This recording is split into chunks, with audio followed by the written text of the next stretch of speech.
ছবিটা দেখাই আপনাদের। কল থেকে জল পড়ছে, কিন্তু সেই জল খাওয়ার যোগ্য নয়, কারণ নোংরা জল পড়ছে কল থেকে। আর এরকমই দুর্ভোগে ডেবরার মানাপাড়ার 7 পরিবার, তারা রীতিমতো বিরক্ত, কারণ টিউবওয়েল থেকে জলে দুর্গন্ধ। অভিযোগ পেয়ে এলাকায় বিডিও যান।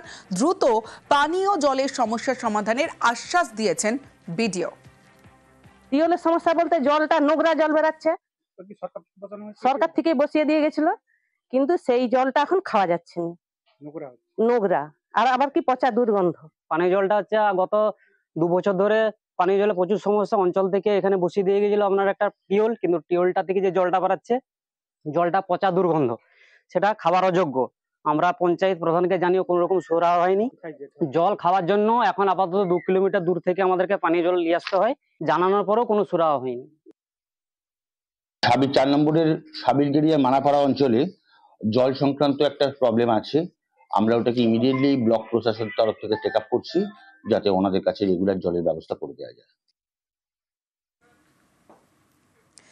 নিউজ 18 বাংলায় আমরা একটা খবর দেখেছিলাম। প্রথমে আপনাদের ছবিটা দেখাই। কোন খবর? 28শে অগস্ট আমরা খবর দেখাই যে পথশ্রী প্রকল্পের টাকা বরাদ্দ হয়ে গেছে, কিন্তু তারপরেও রাস্তার কাজ শুরু হয়নি। এই সেই বেহাল রাস্তা।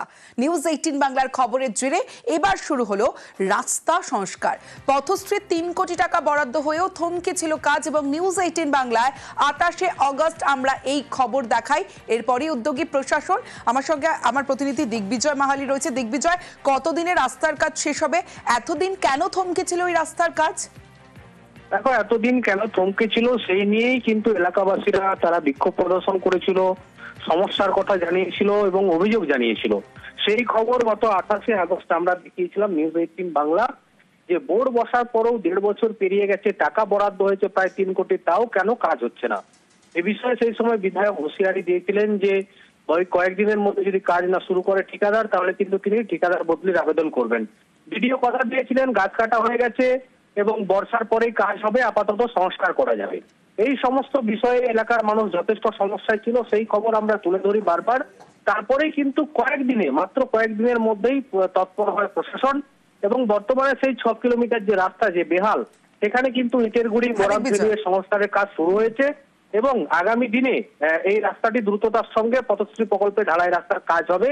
এতে কিন্তু এলাকাবাসী এবং জেলা পরিষদ সদস্য শেখ সবরাতি তারা কিন্তু নিউজ 18 বাংলাকে ধন্যবাদ জানিয়েছেন। আমাদের অনেকদিন রাস্তা খারাপ ছিল, দীর্ঘদিন আবেদন জানানোর পরে রাস্তার কাজ চালু হয়েছে।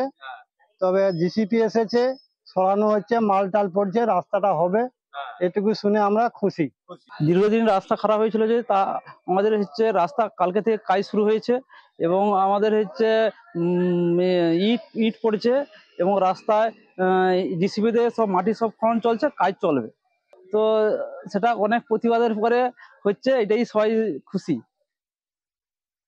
6 কিলোমিটার রাস্তা আজ প্রায় 1.5 বছর আগে টেন্ডার হওয়ার পরেও কিন্তু এজেন্সি কাজ করছে। কাজকে উদ্যোগ নিয়ে বিজয় সাহেবের নেতৃত্বে পঞ্চায়েত সমিতির সভাপতি সহ আমরা এবং প্রধান সেই অঞ্চলের অন্যান্য নেতৃত্বদেরকে নিয়ে, এবং বিশেষ করে এজেন্সি এবং জেলার ইঞ্জিনিয়ার সাহেব শঙ্করবাবু ছিলেন, আগামী 2-3 দিনের মধ্যে কাজ আমরা স্টার্ট করব। সাথে সাথে এটাও প্রধানকে নির্দেশ দেওয়া হয়েছে একটা বোর্ড টাঙিয়ে দিতে, যাতে কোনো মেশিন ট্রলি না চলে এবং কোনো রকম বড় গাড়ি যাতে না ঢুকে। হরিণঘাটার সমবায় সমিতি আয় রাস্তা খুঁজে রোজগারের পথ দেখাচ্ছে, যা স্বীকৃতিও মিলেছে। গত বছর দেশের সেরা সমবায় সমিতির স্বীকৃতি দিয়েছে কেন্দ্রীয় সরকারের অধীনে থাকা নাবার্ড, তুলে ধরেছে মডেল হিসেবে।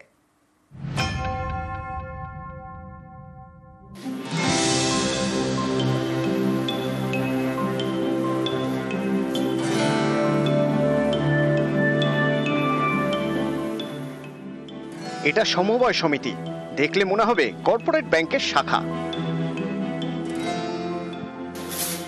আয়ের উৎস খুঁজে লাভের মুখ দেখাচ্ছে, যা স্বীকৃতি দিয়েছে কেন্দ্রীয় সরকারের অধীনে থাকা নাবার্ড, মডেল হিসেবে দেশের সামনে তুলে ধরেছে। নদিয়ার হরিণঘাটা, এখানেই রয়েছে Nagarukhra farmers service cooperative society limited, রাজ্য সরকারের সমবায় দপ্তরের অধীনে। সদস্য প্রায় 19,000, এর মধ্যে গ্রাহক 7,000-এর বেশি। কৃষি ঋণ, স্বনির্ভর গোষ্ঠীর মহিলাদের জন্য ঋণের ব্যবস্থা রয়েছে। চলতি বছরে নানা খাতে প্রায় 5 কোটি টাকা ঋণ দিয়েছে। এই সমবায় সমিতির 13 বিঘা জমি রয়েছে, যেখানে রয়েছে নিজস্ব cold storage, guest house, seminar hall, lodge, যেগুলি ভাড়া দিয়ে মোটা টাকা রোজগার হয়। এভাবেই আয়ের মুখ দেখাচ্ছে সমবায় সমিতি। তাদের কাজের স্বীকৃতিও মিলেছে। 2024 সালে দেশের সেরা সমবায়ের স্বীকৃতি দিয়েছে কেন্দ্রীয় সরকারের অধীনে থাকা নাবার্ড। হরিণঘাটা সমবায় সমিতিকে মডেল হিসেবে তুলে ধরেছে। এটা পশ্চিমবঙ্গের অন্যতম একটা কোঅপারেটিভ, প্রায় 19,000 মেম্বার এবং আমাদের প্রায় 8,000 গ্রাহক, সেভিংসের গ্রাহক, প্রায় আমাদের 400 স্বনির্ভর গোষ্ঠী আছে। নাবার্ড আমাদের একটা মডেল কোঅপারেটিভ হিসাবে আমাদের একটা স্বীকৃতি দিয়েছে। তো আসাম, ত্রিপুরা, বিভিন্ন রাজ্য থেকে সেই রাজ্যের বিভিন্ন সমবায় সমিতি, বাছাই করা সমবায় সমিতি আমাদের এটাকে ভিজিটে নিয়ে আসে। লোন নেওয়া আছে, লেনদেন করি, লেনদেন ভালো, সমস্যা হয় না টাকা পয়সা তুলতে। অনেক সুবিধা হয়েছে, ব্যবসা বাণিজ্য ভালো হচ্ছে, আগে যেরকম ছিল তার থেকে অনেক ভালো হয়েছে। পরিষেবা ভালো, পরিষ্কার ভালো, মোটামুটি জায়গাটা পরিষেবাটা ভালোই দিচ্ছে। লোন টোন নেওয়া যাচ্ছে, ঠিক সঠিক মতো আসলে হচ্ছে। চাষবাসের এরা একটু ভালোই সুযোগ দিচ্ছে। যখন পরিষেবা চান তখন পরিষেবা পান। হ্যাঁ। নদিয়া থেকে রঞ্জিত সরকার, নিউজ 18 বাংলা। দুটি পাতা একটি কুড়ি, এই চা চাষিদের অভিযোগ ভুরি ভুরি। তাদের দাবি চা কারখানার মালিকরা নানা কারণ দেখিয়ে ঠিকমতো দাম দিচ্ছেন না। এতে ক্ষুব্ধ ক্ষুদ্র চা চাষিরা। জলপাইগুড়িতে টি বোর্ডের অফিসে তারা অভিযোগ জানিয়েছেন।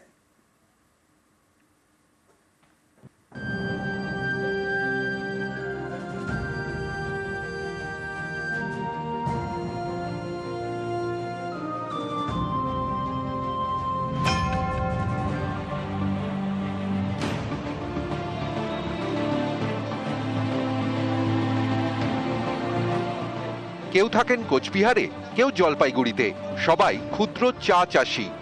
উত্তরবঙ্গে এমন প্রায় 50,000 ক্ষুদ্র চা চাষি রয়েছেন। তাদের অভিযোগ, চা চাষে যা খরচ হয় তার থেকে কম দাম দিচ্ছেন চা কারখানার মালিকরা। এমনকি চা পাতা কেনার সময় ওজনেও গড়মিল করা হচ্ছে। উৎপাদনের পরে চা পাতা সতেজ রাখতে তাতে জল ছেটানো হয়, পরে তা শুকিয়ে বিক্রি করা হয় কারখানায়। অভিযোগ, চা পাতা কেনার সময় কারখানার মালিকরা দাবি করছেন চা পাতায় জল ছিল, তাই প্রতি কেজি থেকে 250 গ্রাম বাদ, অর্থাৎ চাষিদের থেকে নেবে 1 কেজি, কিন্তু দাম দেবে 750 গ্রামের। চা চাষিদের অভিযোগ, এর জেরে তাদের পেটে টান পড়ছে। আমাদের চা পাতার ন্যায্য মূল্য দিচ্ছে না, 25% করে জল কাটছে, আমাদের তো কিছুই থাকতেছে না। আমাদের নর্মালি একটা পাতার 1 কেজি পাতা আমাদের তৈরি করতে 20 টাকার উপরে খরচা হয়। সেই জায়গায় যদি আমরা 13 টাকা 14 টাকা রেট পাই, তাহলে আপনারা বুঝতেই পারছেন কি হতে পারে। জলপাইগুড়ির টি বোর্ডের অফিসে বুধবার অভিযোগ জানান ক্ষুদ্র চা চাষিরা। চা পাতা ছড়িয়ে বিক্ষোভও দেখান। শিলিগুড়িতে আমরা ডেপুটেশন দিয়েছিলাম, কিন্তু দুঃখের বিষয় টি বোর্ডের থেকে আমরা কোনো সদর্থক উত্তর পাইনি। তো আমরা সেজন্য আজকে লাস্ট আলটিমেটাম দিতে এলাম। এটা নিশ্চয়ই কোনো গোপন আঘাত আছে টি বোর্ডের साथ। मेमोरेंडम दिया है उनका जो डिमांड है, हम ये मेमोरेंडम अभी हम लोग का जो हायर ऑफिशियल्स है सिलीगुड़ी में उनको भेजेंगे और उसके बाद उसके ऊपर डिस्कशन होकर हम लोग क्या फ्यूचर कोर्स ऑफ एक्शन ले सकते हैं उसके बारे में बाद में हम लोग डिसाइड करेंगे। শান্তনু কর ও রকি চৌধুরী, নিউজ 18 বাংলা।